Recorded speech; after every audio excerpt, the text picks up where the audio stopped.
Ma chérie, il va te poursuivre, même dans ta tombe. Il va te suivre. Il va te suivre. Allah. Mes reines, mes rois, prenez le thé. Prenez le thé. Asseyez-vous. Hein. Même si vous voulez, prenez le jus parce qu'il fait chaud. Et histoire qui vient là, ça va chauffer vos cœurs. Vous avez besoin de quelque chose de bien glacé. Asseyez-vous bien. Vous avez compris. Voilà cette histoire-là. Elle dit, aujourd'hui, je suis dans un regret total. Quand j'avais 23 ans, je sortais avec un homme marié. Il avait déjà 2 enfants et sa femme attendait le 3e. J'étais tellement amoureuse de lui que je jalousais sa femme.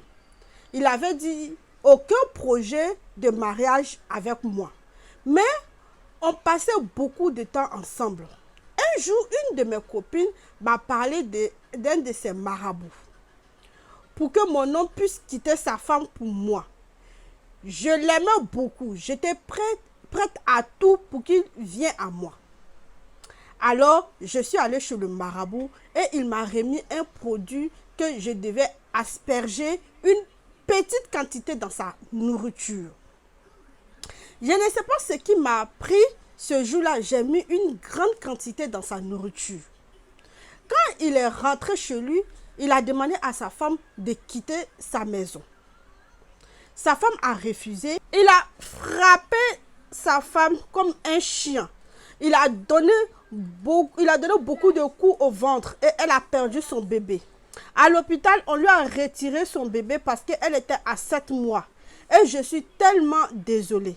Après ça, j'ai fui cet homme directement. Mais jusqu'à aujourd'hui, ça fait déjà 9 ans après, il me suit toujours.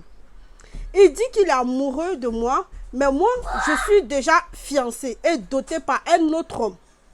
Et le comble dans tout ça est que je n'arrive pas à trouver un bébé depuis déjà 8 ans que j'ai aménagé avec mon mari. Même pas une fausse couche. Même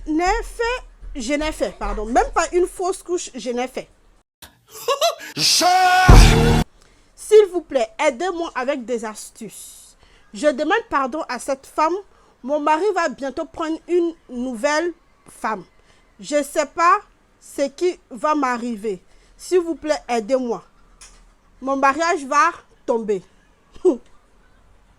Attends, il va rigoler. En tout cas, ton mariage va tomber. Ma chérie, ton mariage, ça va tomber. Ton mariage, ça va tomber. Je sais que tout le monde va dire ici que je suis méchante et tout. Oui, je suis méchante. Parce que là, moi, je ne veux pas que quelqu'un n'a qu'à lui donner conseil. Je ne veux pas. Parce que cette fille-là, elle est méchante. Elle est méchante. J'ai toujours dit dans cette histoire-là ici, arrêtez. Arrêtez de faire des choses comme ça. Arrêtez. Le monsieur inconscient, il est parti sortir avec toi. Parce que c'est de sa faute. Il ne faut pas qu'on va mettre toute la faute sur la fille. C'est de sa faute. Toi, tu tombes amoureuse de lui. Ok, j'ai compris. Ça peut arriver dans la vie. Mais tu t'en vas faire marabout sur le gars. Et le gars, le criminel, je ne sais même pas comment je vais dire, vient frapper sa femme jusqu'à le taper sur le ventre.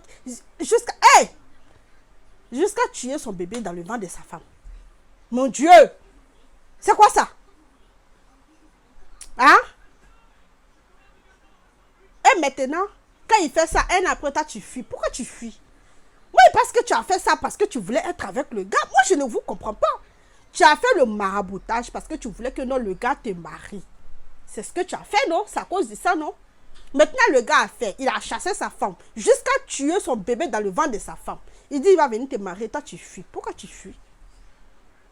Alors, ça veut dire que tu ne voulais pas le gars. Tu voulais juste le voir. Tu voulais juste diviser, détruire sa famille. C'est tout. Parce que c'est ce que moi, je vois dans cette histoire. Tu ne voulais pas le gars. Maintenant, tu me dis que tu es marié, que tu veux avoir des enfants. Ma chérie, tu n'auras pas des enfants. Parce que tu as tué l'enfant d'une autre femme. Ça là, Dieu va te faire payer. Tu n'auras pas d'enfants. Tu n'auras pas d'enfants. Dieu ne peut pas donner un enfant à une femme qui a fait jusqu'à ils ont tué l'enfant d'une autre femme. Ça ne peut pas se faire. Dieu n'est pas aussi injuste que ça. Dieu est très juste. C'est ce qu'il est en train de te faire payer là. J'ai dit ici tous les jours que n'oublions pas que non, les choses qu'on fait aujourd'hui là, ça peut nous rattraper demain. Toi, c'est pour toi qui est là. Ça t'a rattrapé comme ça. 8 ans que tu avais ton mari, tu n'as jamais eu d'enfant. Ton mari a raison d'aller prendre une deuxième femme. Ah ben oui. Monsieur, tu as raison de prendre une deuxième femme. Parce qu'elle là, pour elle là, c'est pas parce qu'elle est malade, c'est pas parce qu'elle a quelque chose qu'elle ne peut pas avoir enfant. Si c'était ça, j'allais dire, ah monsieur, tu abuses. Là, c'est son karma qui est sur lui. Sur elle, pardon. C'est Dieu qui est en train de lui faire payer comme ça tout ce qu'elle a fait à une autre femme. Donc là, tu as raison d'aller marier une autre femme. Tu as raison d'avoir tes progénitures. Tu as raison d'avoir des héritiers. Parce que cette fille-là, Dieu va faire, va jamais te donner un enfant. Oui. Il n'y a pas de conseil pour ces gens de personnes ici. Moi, je ne veux pas lui donner de conseils. Parce que ces gens d'histoire, ça m'énerve. Et ce criminel d'homme-là, pourquoi il n'est pas en prison depuis tout ce temps? C'est ce que je n'arrive pas à comprendre. Parce qu'il a tabassé sa femme jusqu'à son bébé de 7 mois qui était dans le ventre est décédé. Donc, il doit être en prison, quoi. Il fait quoi là, au dehors, lui? Pourquoi il est au dehors? Et puis, tu dis, il me suit partout. Il me suit partout. Donc là, moi, je ne fais plus de lui. Je suis déjà fiancée. Hein? Alors, pourquoi tu allais faire le maraboutage alors? Pourquoi? Tu vas sauf que retourner ensemble parce que vous deux, vous ressemblez. Hein? Tu vas retourner avec lui. Parce que là, quand ton mari va marier une autre femme, et puis cette femme-là va venir lui donner un enfant, là, tu vas sortir zéro. Maltraité qu'on va te faire dans la maison, là.